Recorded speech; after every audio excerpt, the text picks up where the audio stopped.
estamos aqui com o Dr. Samuel Barbandi, ele é ginecologista obstetra e especialista em infertilidade e reprodução humana. A proposta é falar um pouco a respeito da gravidez que a gente chama de gravidez tardia, né? Que é aquela gravidez que acontece mais ou menos depois dos 40 anos. Sim. Então, é uma gravidez complexa sobre vários aspectos. Então, é uma gravidez que ela é complexa sobre o aspecto médico e também sobre o aspecto emocional, né? Então a gente tem algumas questões. Então a primeira delas são aquelas mulheres que deixam para engravidar, né, nessa faixa etária, então depois dos 40 anos, 42, e a gente sabe que isso é uma realidade dentro da população feminina, principalmente porque essas mulheres elas acabam planejando a gravidez depois de uma estabilização no mercado de trabalho, né, de um relacionamento. E isso muitas vezes traz uma série de dificuldades, porque essa gestante ou essa mulher que tenta, né, gestar ou que vai gestar, ela pode apresentar alguns problemas de saúde, né, e a gestação também pode trazer alguns problemas, como por exemplo a diabetes gestacional, a hipertensão na gestação, que quando agravada ela pode ser uma pré-eclâmpsia ou até mesmo uma eclâmpsia. E isso também está relacionado com o bebê, porque a partir dos 35 anos a gente sabe que aumenta o risco do bebê ter algumas síndromes, principalmente a síndrome de Down, né? Então, algumas mulheres são aquelas que acabam querendo engravidar após esse período, essa idade. E a gente sabe que diminui um pouco a fertilidade da mulher a partir dos 35 anos. Então, 35 anos é um tempo que é um tempo meio mágico para a fertilidade. E a gente recomenda que as mulheres que não engravidaram até os 35, até os 40 anos, né, que elas cheguem nesse período bem, elas cheguem, na verdade, saudáveis. Então, para as mulheres que estão pensando em gravidez após os 35 até os 40, a gente recomenda que ela chegue nessa fase com, eventualmente, alguma doença, por exemplo, se ela tiver hipertensão, diabetes, que ela chegue com essas doenças de maneira controlada, e também em relação ao aspecto nutricional, né? Que ela esteja saudável desse ponto de vista, fazendo atividade física e tudo mais. Hábitos de vida saudáveis, né? Hábitos de vida saudáveis. Doutor, e a gente sabe que após os 40 anos, até antes, né? Tem um declínio aí nas taxas hormonais considerável, né? Falando para a gestação. Que tipo de risco isso implica para o bebê ou para a mulher? Olha, então é assim. A gente sabe que a mulher, ela atinge o pico da fertilidade dela, com hormônios e os óvulos, mais ou menos na década de 20, assim, quando ela está por volta de 20 e poucos anos. E a partir dos 35, a gente percebe que esses óvulos eles começam a ficar mais envelhecidos. Então essa mulher ela tem uma dificuldade para poder engravidar, assim como o óvulo, né? É estranhíssimo a gente falar isso, que uma mulher de 35 anos, ela está, entre aspas, velha para poder engravidar. Porque com 35 anos a mulher está jovem, mas para o ponto de vista biológico da reprodução, isso é uma coisa que traz algumas dificuldades. E também associado a isso, a gente tem a partir dos 45 anos de idade, uma diminuição das taxas hormonais reais, né? E a gente chega numa fase em que essa mulher ela para de produzir hormônios. Então, os hormônios sexuais femininos, então, que é o estrogênio e a chamada progesterona. E quando essa mulher ela fica 1 ano sem produzir esses hormônios, ela entra numa fase que a gente conhece como menopausa. Então, ela entrou na menopausa. A menopausa, na verdade, é uma data, né? Então, assim, olha, eu parei de menstruar em janeiro. Então, a partir daquele momento eu não menstruei mais, então a gente diz que ela entrou nessa fase, que é a fase da menopausa. Nesse período, que é o período que antecede a menopausa e que acontece depois da menopausa, a gente chama de climatério. Então, nessa fase do climatério, que pode acontecer a partir dos 44, 45 anos, tem uma diminuição da taxa hormonal. E essa mulher, ela tem mais dificuldade para engravidar, tá bom? Então, para ela, a repercussão, na verdade, é que ela tem uma dificuldade de engravidar. Para o bebê, não. uma vez que ela engravide, essas alterações hormonais, elas não interferem no período durante a gestação, mas aumentam os riscos para o bebê de síndromes, né? Como eu te falei, da síndrome de Down, síndrome de Patau, são outras síndromes que podem acontecer. Entendi. Então, por exemplo, a mulher aos 55 anos, que no caso é o caso da atriz Cláudia Raia, que engravidou já numa idade mais madura, né? Ela provavelmente já não tem esses hormônios mais tão ativos, que são os hormônios que poderiam segurar a gravidez, a progesterona, como o senhor citou.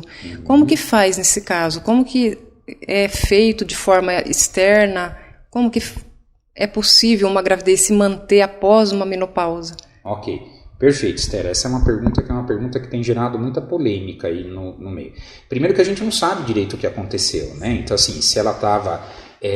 se foi feita uma indução da ovulação dela, se ela fez a indução para fazer captação. Então, as informações, elas estão um pouco desconexas. Estão vagas ainda, né? Isso, estão um pouco vagas, né? E seria ótimo que ela pudesse vir a público como uma pessoa pública e conseguir expor isso de uma maneira um pouco mais clara. Inclusive, quais são os custos que ela teve para poder fazer tudo isso.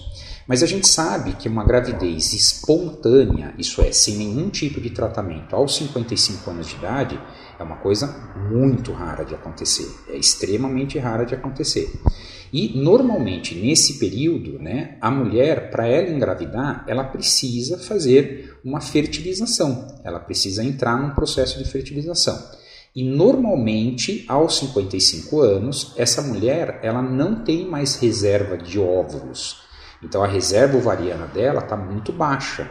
Então ela pode engravidar, mas ela precisa de um óvulo doado. Então ela precisa ter um óvulo de uma outra mulher mais jovem, que é fecundado pelo esperma do parceiro, ou até às vezes não, e que ela implanta esse embrião que foi formado no útero e através de hormônios que ela usa externamente, ela consegue manter essa gravidez. E aí ela vai gerar o filho dela. Entretanto, a gente sabe que isso de maneira artificial, quer dizer, de maneira usando os processos de fertilização, eles não têm acesso à população de uma maneira geral. Então, a crítica que foi feita e que foi levantada, primeiro que todos nós ficamos felizes, né, toda vez que uma mulher engravida. Então, claro, isso é uma coisa para um obstetra, para as mulheres, né, de maneira geral, para as mães, todos ficamos extremamente felizes com isso. É uma notícia boa, né? É uma notícia boa. Mas a polêmica gerada foi que, primeiro, né, isso poderia ter sido explicado para a população que uma gravidez aos 55 anos, ela não é uma gravidez comum, né, uma coisa rara de acontecer, que normalmente, quando ela acontece, ela está associada, né, a um custo por conta dos processos de fertilização. Se eu não me engano, a Cláudia Raia havia inclusive congelado óvulos há um tempo atrás, né? Então isso ajuda, porque aí ela pode usar o próprio óvulo que foi congelado quando ela era mais nova. E existe uma outra questão que precisa ser levantada, que é uma questão médica muito importante, que essa mulher gestante aos 55 anos, ela tem riscos médicos extremamente importantes, como o risco da diabetes, né, gestacional. Ela tem um risco importantíssimo de hipertensão, que pode evoluir para uma pré-eclâmpsia e para uma eclâmpsia, fazendo inclusive que a gestação dela às vezes tenha que ser interrompida muito precocemente, com um bebê prematuro, né, por conta de uma gravidade importante dessa doença. E também traz um risco numa gravidez espontânea com um óvulo de uma mulher de 55 anos, traz um risco grande de síndromes, né? Então, a síndrome de Down é uma delas. Sim. Doutor, mesmo ela sendo uma pessoa, a gente sabe que ela é uma pessoa que se cuida bastante e tem todo aí um apoio médico para se cuidar. Digamos que ela não seja diabética nem hipertensa durante a vida dela, mesmo assim ela corre esse risco? Corre sim. Porque essas doenças, elas são específicas da gestação. Então, durante o processo gestacional, enquanto ela está grávida, os hormônios que são produzidos e as alterações do corpo da mulher, elas fazem com que essa mulher tenha um risco muito aumentado dessas doenças, né? Então, vou tentar dar uma resposta um pouco mais concreta. Se uma mulher aos 55 anos de idade, ela chega, né, num consultório médico e ela pergunta se ela pode ficar grávida espontaneamente ou não, normalmente a resposta, sem a gente fazer nenhum exame, sem a gente aprofundar um pouco o caso clínico, a resposta é que é muito difícil de acontecer. Então, que a esperança de ter uma gestação espontânea, ela é muito pequena, né, para uma mulher. E a segunda coisa é que muitas vezes não é recomendado essa gestação aos 55 anos, por conta desses agravamentos, de todos esses problemas que a mulher tem durante o período da gestação, causadas pela gestação. Entendi. E falando do ponto de vista psicológico, a mídia coloca muito essa questão, as mulheres que estão tentando a gravidez, mulheres mais jovens e que estão com a fertilidade a todo vapor, vamos dizer assim, isso aí pode gerar um descontentamento, um dano psicológico para essas mulheres que não conseguem engravidar em idade jovem? Sim, sem dúvida, Esther. Isso é uma outra coisa que tem que ser abordada, né? Então, a gente tem todo aquele, foi o que a gente conversou agora no começo da entrevista, que a gente tem um aspecto médico e a gente tem justamente esse aspecto emocional, tá certo? Aqui no país, especificamente, né, na nossa cultura latino-americana, a gente tem uma pressão social para que a mulher engravide. Né? Então, aquela mulher que não engravidou ou que ela não quer engravidar, ela é vista com outros olhos perante a família, perante os amigos, no trabalho. Né? Uma mulher que diz que ela não quer engravidar, ela é vista de maneira pejorativa, ela não é vista com bons olhos.